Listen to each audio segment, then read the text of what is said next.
Good afternoon. Good evening, ladies and gentlemen.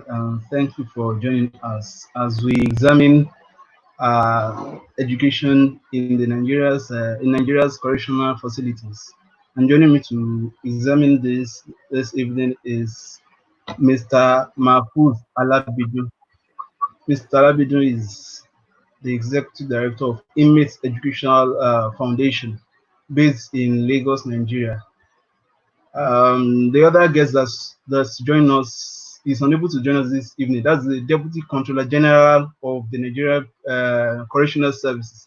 We earlier held our interview in the afternoon, so it won't be joining us live, but part of the clip will be shown here as we proceed.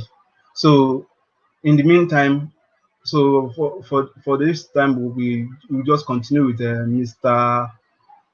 Alabidun. I don't know what's happening, and it seems he's disconnected. So whenever he joins us back, we'll get started with the conversation. So we should be noted now that in Nigeria we have a situation where um, more than 70% of those in prison are still on with awaiting trial, and this, as among other reasons, has made our prisons congested. But that wouldn't be our focus anyway. We'll just be focusing on how we can use education to assist inmates in the prisons. And Mr. Ladibido is back now, so we'll continue. We'll start now. So first, I'll start with this question of what would you describe as the reality of prisons, education in Nigerian prisons? Yeah, Go ahead, thank you sir. very much for the opportunity. Thank you very much for the opportunity. The situation of the Nigerian correctional homes, as far as education is concerned, is to some extent a position that has to be supported in every angle for us to have a transforming uh, correctional homes, particularly in a situation where we have inmates who, from records, after they are being convicted and they still have to come back to the prison because of the fact that they could not, have a career to leverage on after leaving the correctional homes. And this has been a very big challenge to even not only to Nigeria and to the world, because generally the way the correctional home is designed is only designed, to punish and to, give people a kind of punishment for what they've done. So it's not really correcting them and giving them opportunity to actually, transform them, which is what we need to do. The correctional home should be a place to transform them for a better person, for a better career personnel, such that by the time they are leaving the prison, they would have something to leverage on and to work on as a citizen of the country. And of course, they can also be somebody who can, support the development of the country. So it is something that needs a very needs an attention, emergency attention for the government and for every individual of the community to look into. Okay. Thank you very much for that. So moving on, I would like you to delve more into the challenges associated with this system, especially vis-a-vis providing access to education.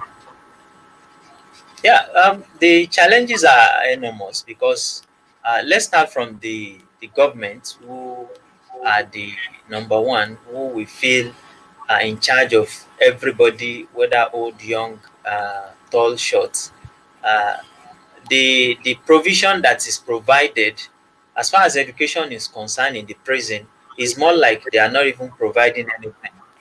I don't know if you are with me. So the Yes, yes. provision is such that we only have maybe, let's say, 20% of what we are supposed to have. We are talking about reformation of The next. citizens who have been convicted to be criminals. So the attention that needs to be given to them is, let's say, 80% or even 100% as far as education is concerned.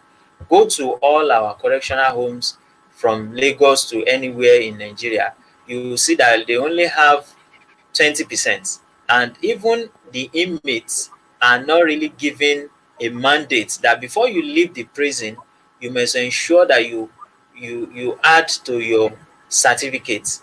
For somebody who doesn't even have O level or NC or any other certificate, should be supported to ensure that he has a certificate that would support the person professionally. So, and that's on the side of the government. They should mandate them to ensure that they have education that they really need.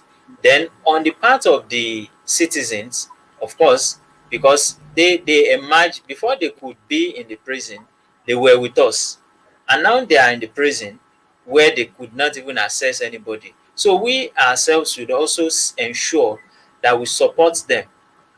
The reason why majority of inmates, from research, like 40% of inmates have known to be people who, after they've they leave the prison, they will still have to come back to the prison. The reason is not far-fetched, because by the time they leave the prison and join the community and the society that they want to work and they want to do so many things, because such person is an ex-convict, he or she would not even be allowed, all in the name of this one is an ex-convict. So you may not even be allowed to even work in a corporate firm, not to talk of some other businesses around that you can even leverage on. So going back, it should be something that we in the community should see how to support them in the education while in the prison, so that by the time they are leaving, they have a profession that they can leverage on. They have something they can actually do for themselves, and supporting them generally is what we really need to do. So that's on the side of we, the citizens. So, Thank you. thank you very much. So, moving on, but though what you just said now, when I spoke with the Deputy Controller General earlier today, he said something about how the correctional service, how they support the inmates during while they are in prison or outside the prison. Sorry, please, at your end there's something echoing.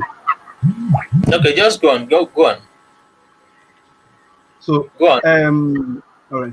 So that's one of the things he talked about, that they support them. And he said earlier today, before I interviewed him, the Controller General was with some of the inmates where he delivered some skill acquisition materials that have been provided by various stakeholders to them. And equally, I asked the question of, did they follow up on this inmate there after they leave prison or outside? He said they do follow up, and I don't know from your experience, what has your experience been at least with regards to that? Well, if the Controller General said they do follow up, I think they should just try as much as possible to put more effort in doing that, because a lot of cases are that when inmates leave the prison, they have no choice than to come back, because they don't have anywhere to go. These are people who, while in prison, they must have lost their family, lost everybody, and the whole thing is just miserable.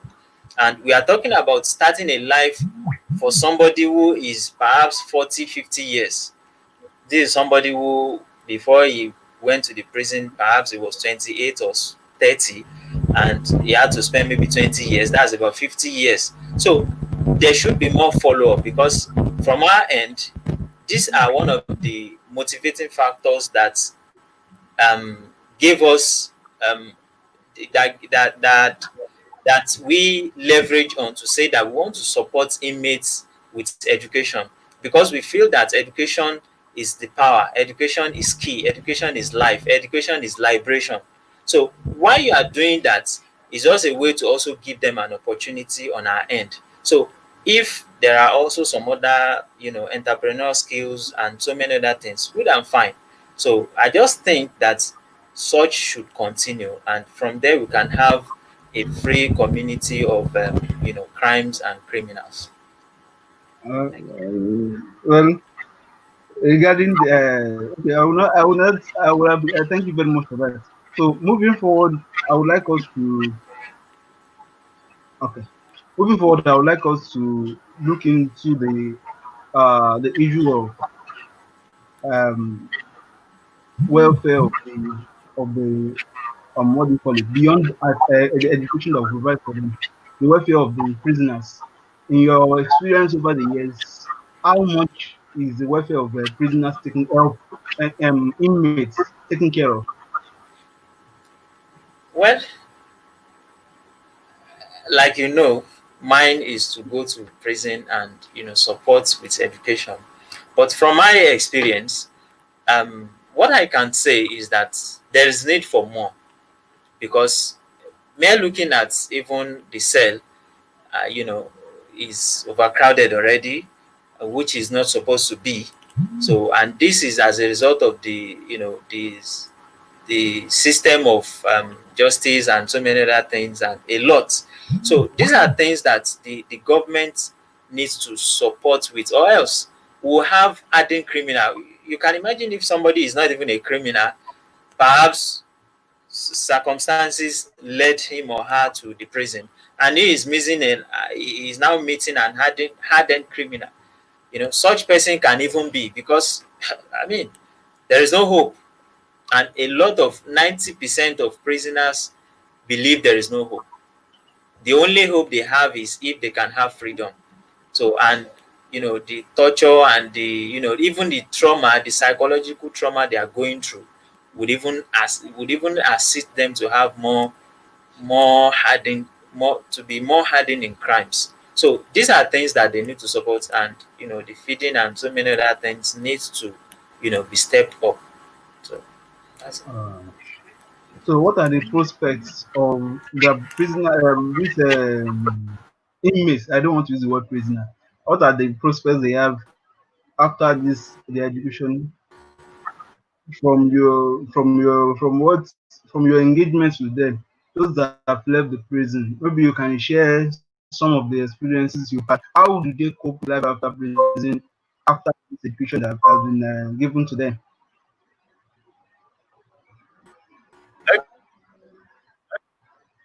Sorry. Hello,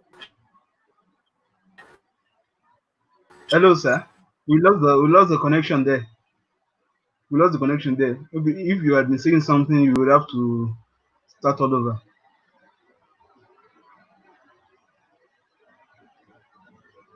sir.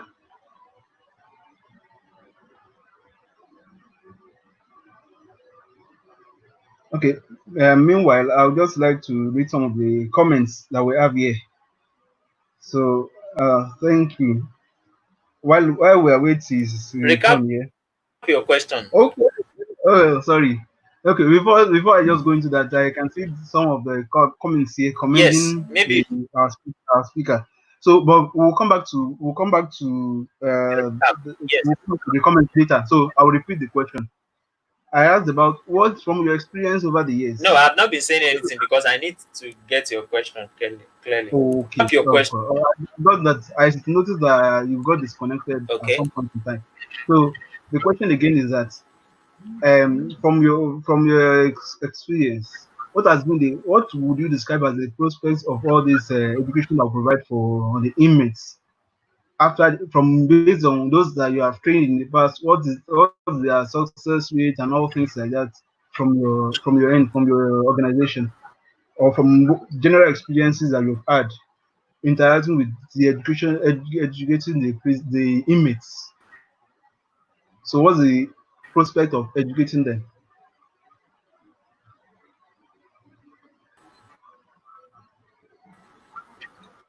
Again, we lost the connection. I can see that Mr. Alabidun is somehow inactive here. So I don't know. Well, Sorry, it seems there's some sort of interference yes. at the end. Okay. The network is just gone. Okay, the network is the problem. Go on. Okay, I asked that what are the prospects of this engagement, this educational engagements after they leave prison for the prisoners? You can share insights from your experience over the years working with um, Inmates. prisoners, education and welfare affairs. Yeah. So my own experience from what we do at Inmate Education is that it has always been a hope and a liberation for inmates because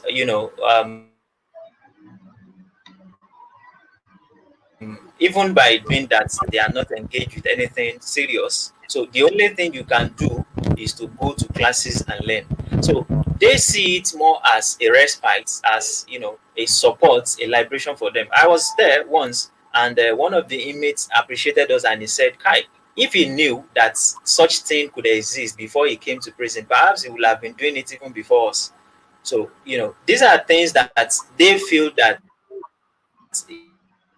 it's it is a liberation, it is an opportunity for them. And most of the times, now going back to the record, Inmate Education Foundation in 2018 we started fully, and we started with tutorials, going to classes to teach, and it has been supportive. We had about 200 inmates.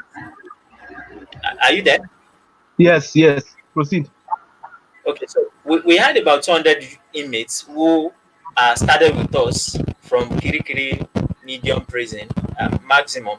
So, and from there, we're able to, extend our tentacles in 2019 to ensure that we carry these people along for GCE exams. And we did that for three correctional homes, Kirikiri maximum and medium, and Ikoyi prison. We ensure that we did tutorial classes, and we also ensure that we follow up on those that are going to write the GCE exams. This gave us a wonderful record because even in the correctional homes, they've not had such results, and they appreciated us for our support.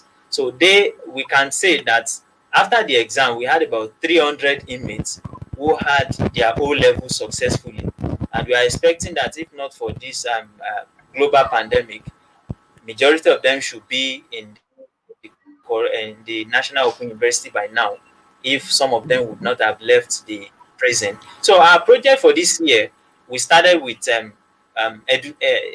we started with you know Start with we what? started with a sensitization. Yeah, that's what I'm saying. We started with Okay. sensitization of um, the education, why education is important, and we target we target a name such that it will be attractive for them to be able to apply for the education. And with that, we extend our tentacles to Badagry, Kirikiri, and this time around this year. And in Badagry alone, we had about 500 inmates saying that they are ready to go to class. So in Kirikiri, same, we had 500, and before Okay. global pandemic was to support them with stationaries, and then we start the class. So because of the global pandemic, we could not even access the correctional homes to start anything. So it has been Sorry? a I said it has been a supporting one for the inmates, and it has been a liberating, experience for them, that so they can also have education while in prison.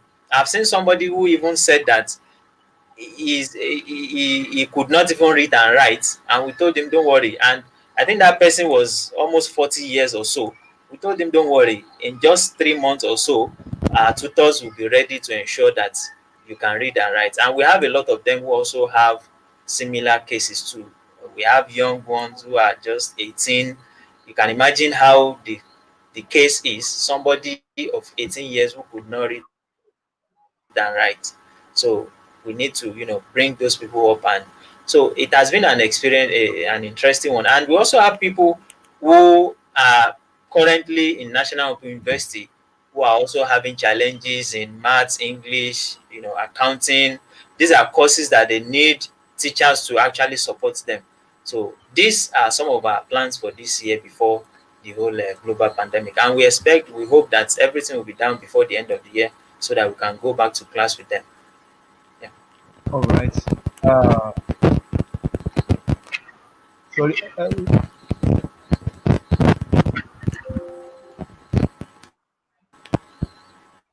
Okay. Sorry. Sorry about that. Thank you. Thank you so much for that, for giving us insights on Okay. some of the experience over the course of time. So I would like us to also look into how much you support how much support you get from the correctional service itself, and as well as how much are you collaborating with other like minds in that area in order to provide access to inmates in terms of education.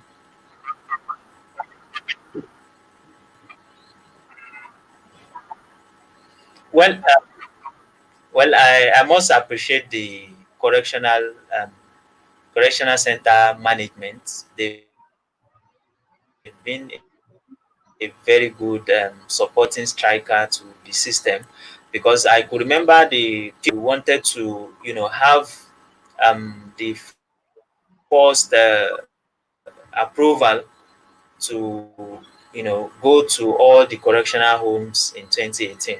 Immediately, I said that we are ready to support inmates with education. He never even know the system at which we want to support. He said, "Go and call me the welfare. These people must get approval today." So you could see how, and ever since we've been going to all these correctional homes, they've been very supportive because they feel that, and they knew that we are their brothers and sisters in the system to reform the correctional homes. So it has been a good experience. The only challenge as far as the community is concerned, we are still trying to, get acquainted with the community, people, and like minds, to ensure educators, to ensure they also see this sector, this space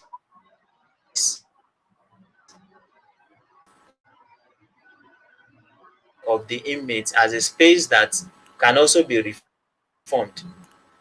You can imagine if you are trying to sending them abroad, taking them this and that, and there are some people who are behind the prison. And if you are not supporting them, that means that, because with our support, our own is that we want to liberate them and give them hope.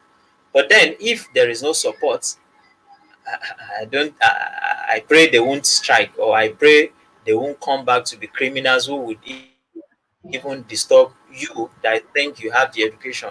So we need to also assist them. We need to support them. So we are still calling on like minds. We are still reaching out and ensuring that we reach out to members to see how they can also support this space, because it's a space that needs to be looked into. All lands must be on deck to ensure this space is also supported. So, All thank you. right. Oh, thank you so much for that. I'm not on the screen. Okay. Thank you so much, Mr. Alabidun. So, Okay. and as we will soon conclude the conversation, but before that, I would Okay. like you to also look at the cost of effectiveness of you engaging these people, of you engaging the inmates, uh, and consider the fact that you're even in Lagos. Maybe the cost will even be higher in Lagos. I don't know why you have experience outside Lagos too. So, what has been the what has been the cost implication of all these engagements?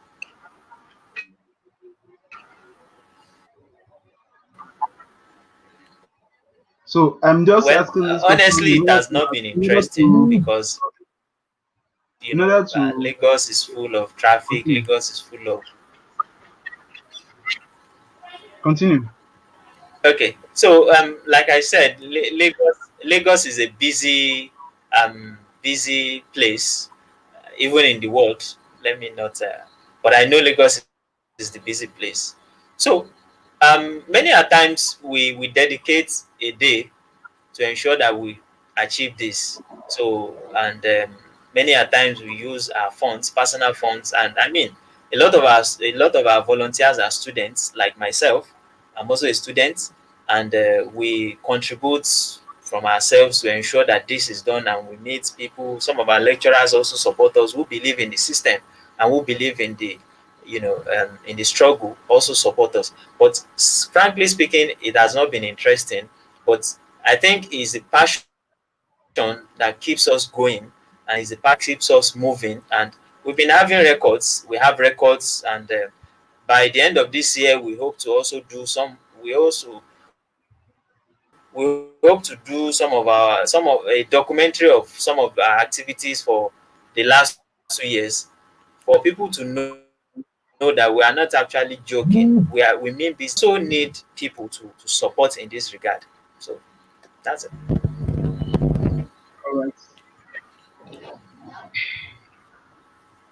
So before we proceed with the few questions left, I would have loved to include a short clip from the interview with the Deputy Controller General of the Nigerian Correctional Service.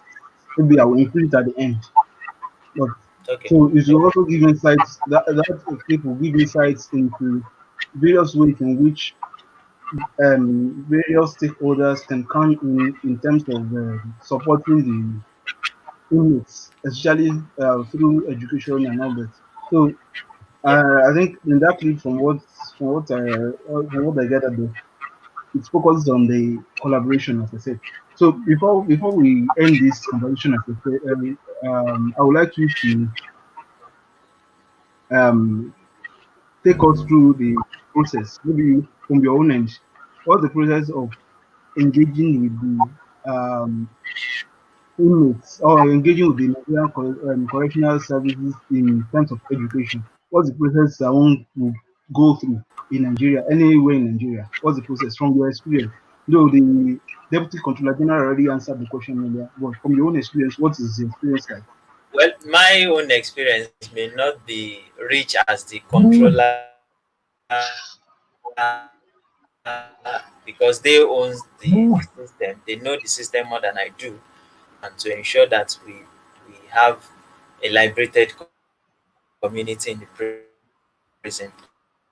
So my own experience is that many a times when we go to the correctional homes, and the only thing they do is to ensure that they mobilize people who want to go to school. So they have, a structure, a building. One of the most painful thing is that Badagry doesn't have a school, doesn't have a building. So Inmate Education has taken it upon themselves, upon ourselves, to ensure that we have a structure for Badagry prison as far as school is concerned. At least that would even have a library for them to read, and we should not take them as people who do not have hope. So that's on that. But then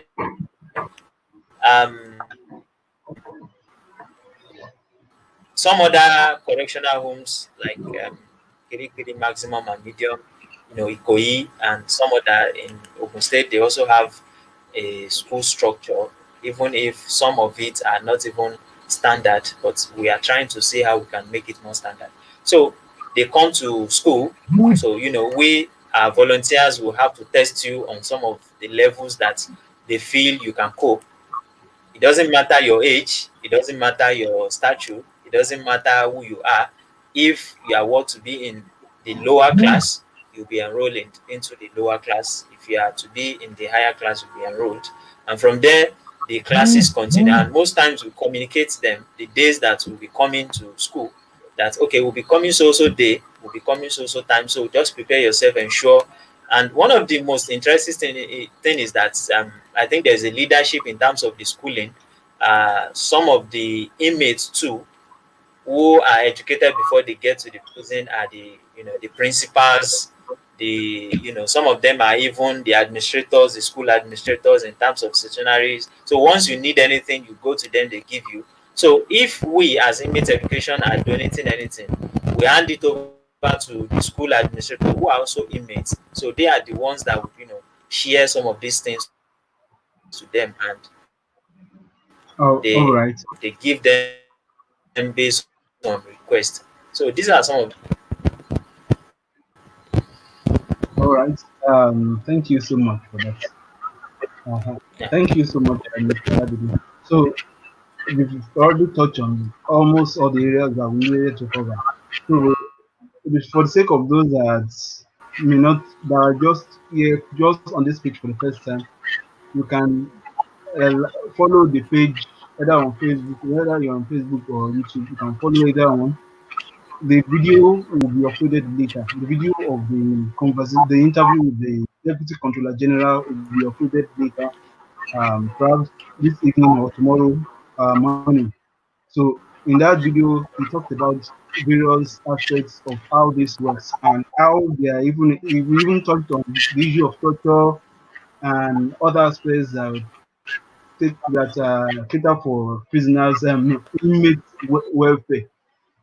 So what's the way forward for the education system, especially as regarding the what do you call it, the Nigerian Correctional Service experience?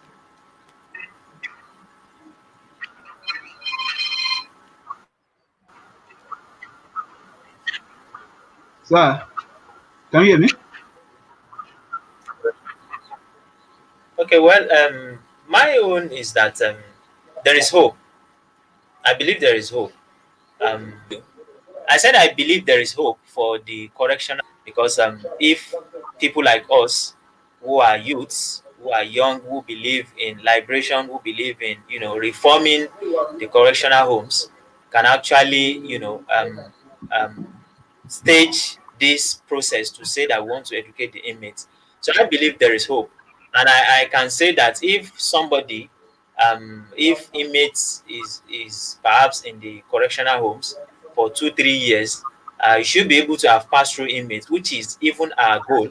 That no matter what, even if you are a master student, at least you can enroll yourself in PhD while in the, and we have professors among our team who could also be of support to whatever you want to do to bag your PhD. So these are some of the things that I know, and I believe that there is hope for the inmates as far as education is concerned. The only thing I would only emphasize on is that the community, members of the society should not forget, if they are leaving the prison unliberated, uneducated, they will be. So these are some of the stakeholders have like minds for reformation should see this space as a space. That's what I'm saying, and I believe there is hope. All right. Thank you so much. But before we end it, I think I can see that there are some questions, one or two questions that have been asked here. So I would like you to just take up those questions and answer them. So Okay. the first question here is from the okay, it's a comment. Education in prison is indeed important if we really want to, if we really want them to be better, to be better person when they leave the prison. I think you were just corroborating what you said. I saw a question there. Okay, this is a question from Israel Iguve. Okay. Mr.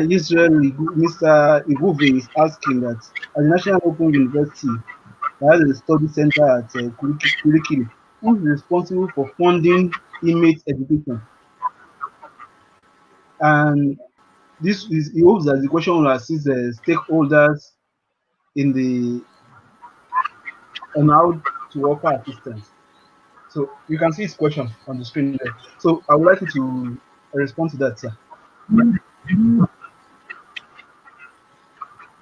Well, as far as I know, majority of time, these inmates are people who support themselves, and that's the unfortunate thing about the education as far as the correctional home is concerned.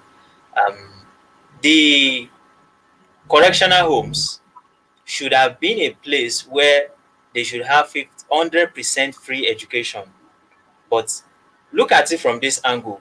Somebody has been in the prison for 10 years, not working, not doing anything, and you are saying that he or she is the one to pay for the studies just because you feel that he wants to go further. I don't know the reason why, but majority of time they are the ones that support themselves, and many a times like stakeholders like Inmates Education Foundation, some of these NGOs will say, okay, you want to pay for this, okay, oh yeah, we are going to support you. I could remember last year, one of the major challenges that we had when we wanted to start the GC exam was that we even need to enroll them. So we need to start meeting people. Please donate at least one form for inmates to get a GC exam. We are in competition, which is not even supposed to be. So these are some of the things that I think the government should also look into, and perhaps these are things that the government can even do, because the federal government owns national university. So, but the case there are a lot of people who also even want to enroll into the national open university, but because they could not fund themselves, they could not you know forge ahead. So these are things that needs to be supported with. All right. Thank you so much for that. So we have one more question here from Yinka Kafaya from Facebook. She's asked, she's commending the guest and also asking a question regarding the GC.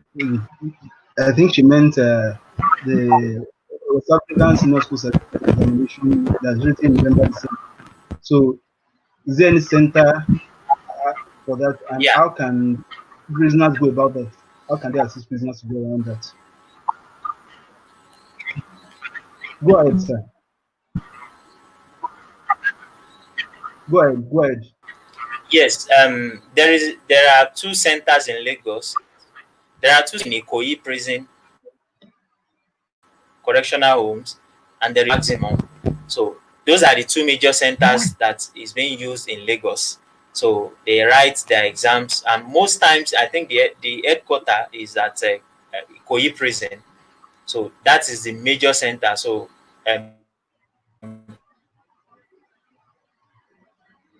maximum is just like a supporting one for the exams. So those are the enrollment is always competitive. In fact, it is religious. I'm sorry if because I have seen a case I don't. when some What do you mean by religious? religious body will Sorry, have, what do you mean by religious there?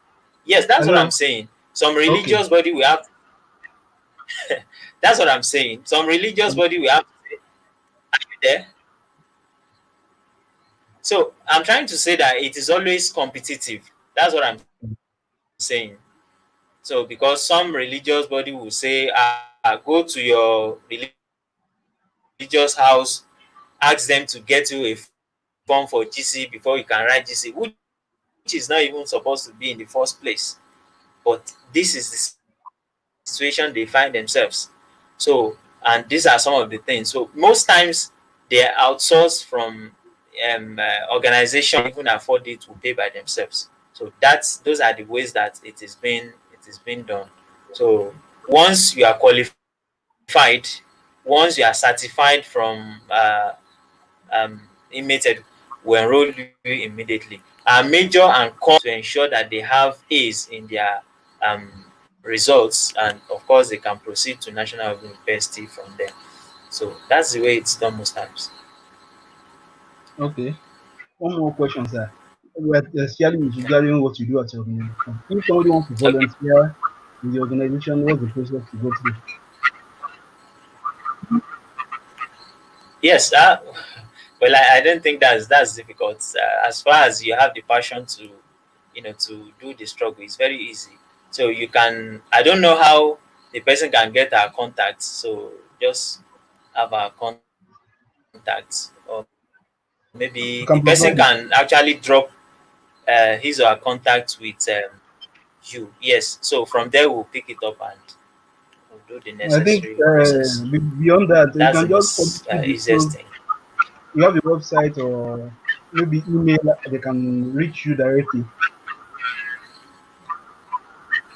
Yes, go to Inmates Education, or you can also go to our Instagram Sorry, and Twitter. sorry, sorry. The network was breaking there. What did you say? Repeat what you said there again. Email what? Inmates Education Foundation, or just go to our Twitter handle or Instagram handle. Just type Inmates Education Foundation. Is there, so you can inbox us, send us, or our Facebook Inmates Education Foundation. Once you type Inmates Education Foundation on Facebook, you see it. So send us a message, then we'll pick it up from there.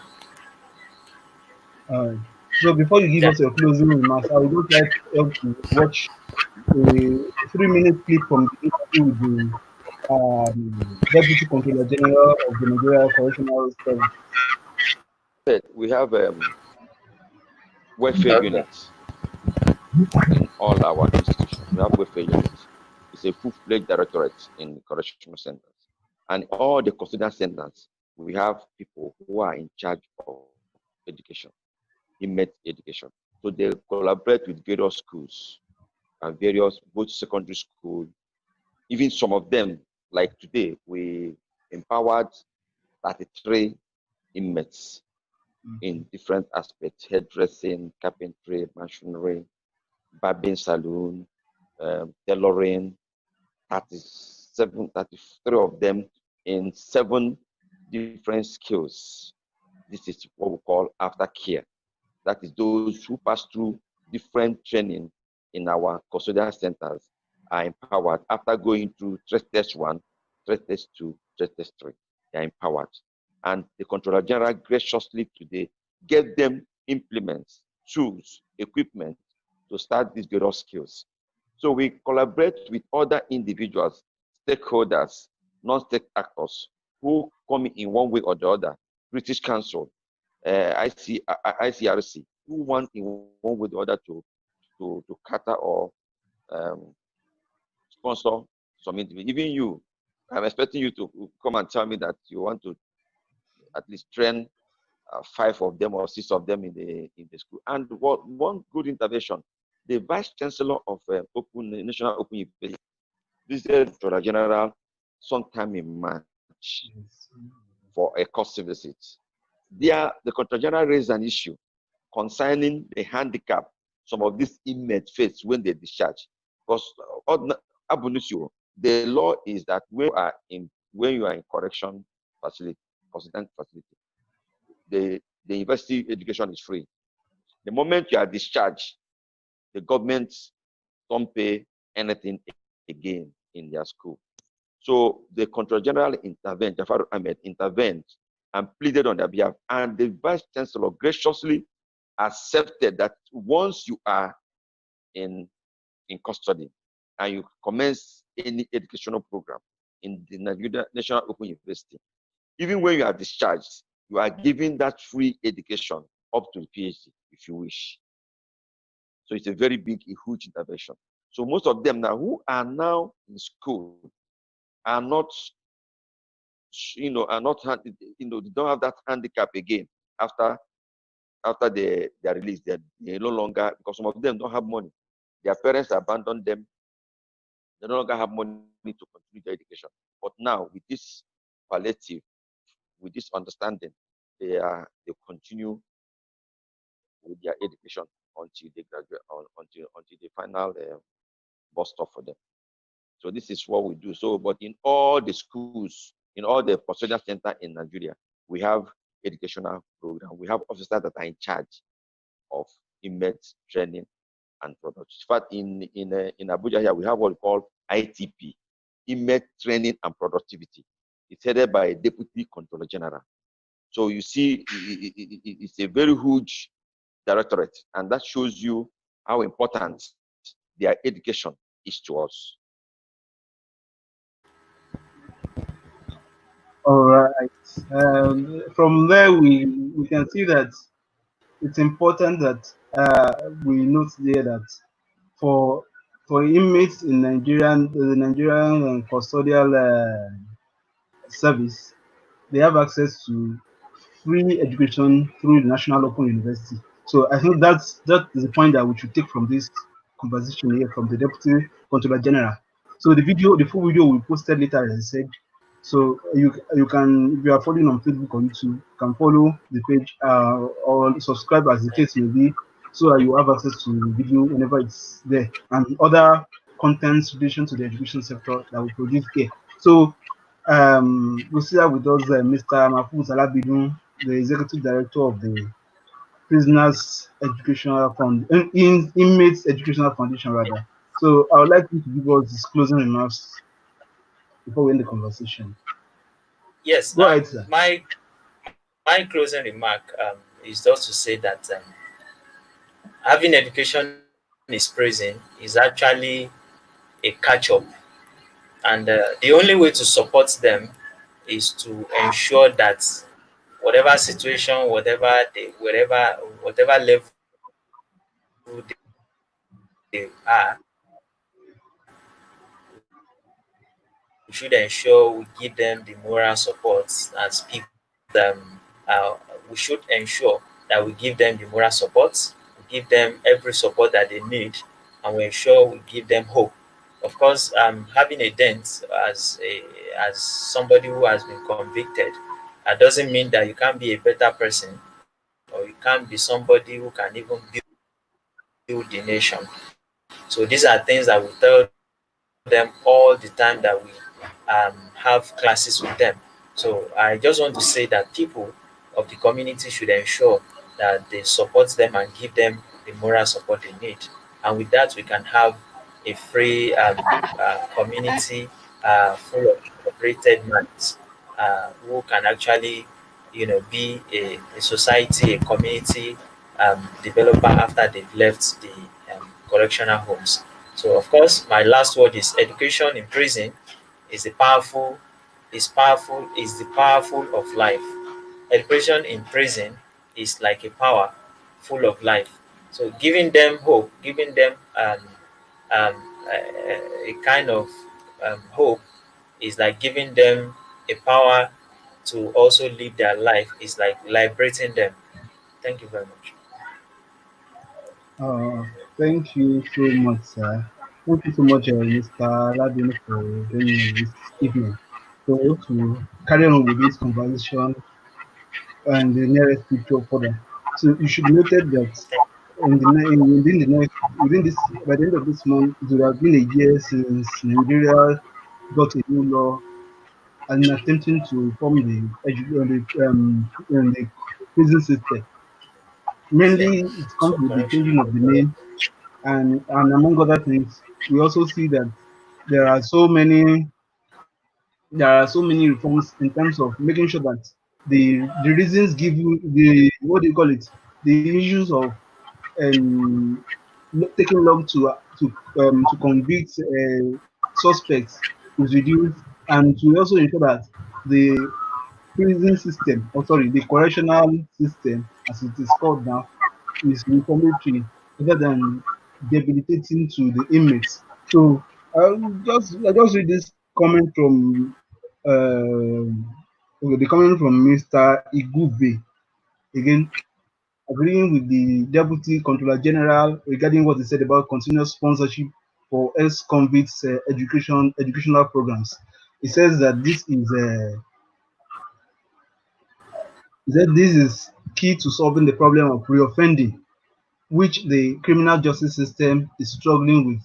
So, and I want to use the opportunity to thank every other person that commented and watched and joined us during this broadcast. And to Mr. Alabidun, we appreciate you for joining us as well. So, so I think at this point we would have to close. So, thank you so much, sir. Mr. Alabidun, are you there? Okay, it appears that the network is at its end is by. So we thank you very much for joining Thank you us. very Oh, all right. thank you very Thank you, sir. much. Yes, sir. So that will be all for now. So on your own capacities, wherever you are in Nigeria, or even if you are not in Nigeria, you can still support prisoners. You can support inmates. I kept saying prisoners. You can support the inmates in various ways.